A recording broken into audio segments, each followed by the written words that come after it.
Hello and welcome to this semester's first episode of The Lore Story, a segment where we cover the lore of popular games. I'm Jonathan Kreitch, current producer of Goofing Off, and today we're starting off this semester with a good one.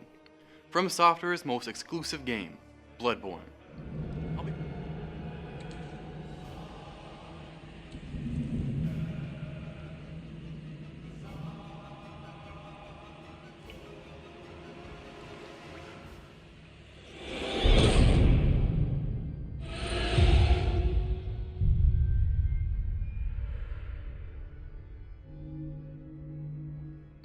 I'll be moving away from the usual way I do things, and this time I'll be keeping pace with fellow team member Nikolai as he plays through the game. Thanks, Charlie.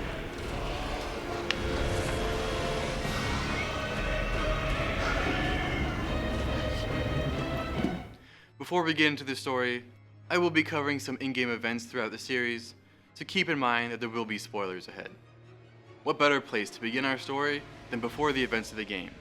We'll set up some background information that'll help us understand some more complicated ideas later on.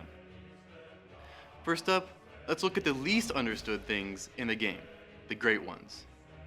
Being of unknown or simply unknowable origin, they exist in a higher plane of existence, having transcended our world or simply beginning there. They hold immense supernatural power and have the ability to directly affect the world of the game. While there are a number of them named throughout the game, there's little information as if they're their only ones.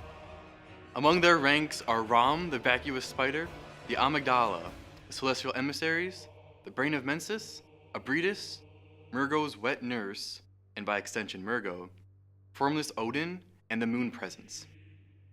While these beings are ageless, they are by no means immortal, as a number of them can be fought and killed throughout the game. Keeping pace with Nikolai, I will cover these more as he progresses the story to the point where he either discovers or fights them. Having covered the supernatural, let's dive into the past, starting with the ancient civilization of Thumeru. Thumeru was ruled by Queen Yarnum, who acted as a medium between the Great Ones and her people. Eventually, the Thumerians retreated into a deep labyrinth, with their holy chalices being the only remnants of their ancient rituals used to break the seals. Some chalices the players can obtain lead to other places, such as the Ailing Loran chalice, and the Is chalice in particular was used in Holy Communion with the Great Ones. Eventually, the labyrinth was discovered by Bergenworth Master Scholar Willem and his apprentices when they came across the main entrance to the Tomb of the Gods. This led to the discovery of the Old Blood, and blossomed interest in it among the students at Bergenworth. This sparked a division among some of the most influential members who left and took a number of students with them.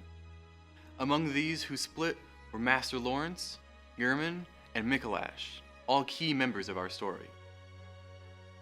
Master Lawrence went on to found the Healing Church and became its first vicar. The Healing Church practiced blood administration using the Old Blood, a substance discovered in the ruins of ancient Thumeru. This blood has supernatural properties, likely as it is speculated to be the blood of a Great One, and is capable of healing almost any illness or injury. This of course did not come without a cost, quickly spreading the scourge of the beast, which drove those who were often administered the Old Blood mad, while slowly turning them into beasts.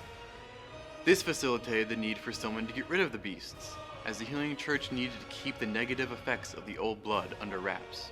For this purpose, the Hunter's Workshop was founded, and Gehrman, the first hunter, and its head. At a similar time, Mikolash formed the School of Mensis as another branch of the Healing Church. Further expeditions into the Thumeru labyrinths led to the discovery of slug-like creatures like the Augur of Abridus and phantasms. This started an inquiry into the natures of the cosmos, and a high class developed in the Healing Church, the Choir. Ever since the time of Bergenworth, no great discoveries were made, until the Choir found the Great Is chalice that allowed them to have audience with a Great One, Abridus. Mikolash and his School of Mensis then conducted a mass ritual, known in-game as the Mensis Ritual, and caused the Great Ones to descend to the world, turning the moon red and causing amygdalas to appear everywhere. This ritual was ultimately successful, allowing the school to gain audience with the Great One, Murgo. But this is where we'll leave the story for today. We'll pick it back up when Nikolai gets a little further into the game, but who knows how long that'll take. I can't keep doing it because I can't do this. This is stupid. Ah! With that being said, I'm Jonathan Kreitch, your host, and thank you for tuning into the Lore Story. Be sure to check out our streams on Twitch at ZTV Goofing Off, and follow us on Instagram, also at ZTV Goofing Off. Thanks for watching.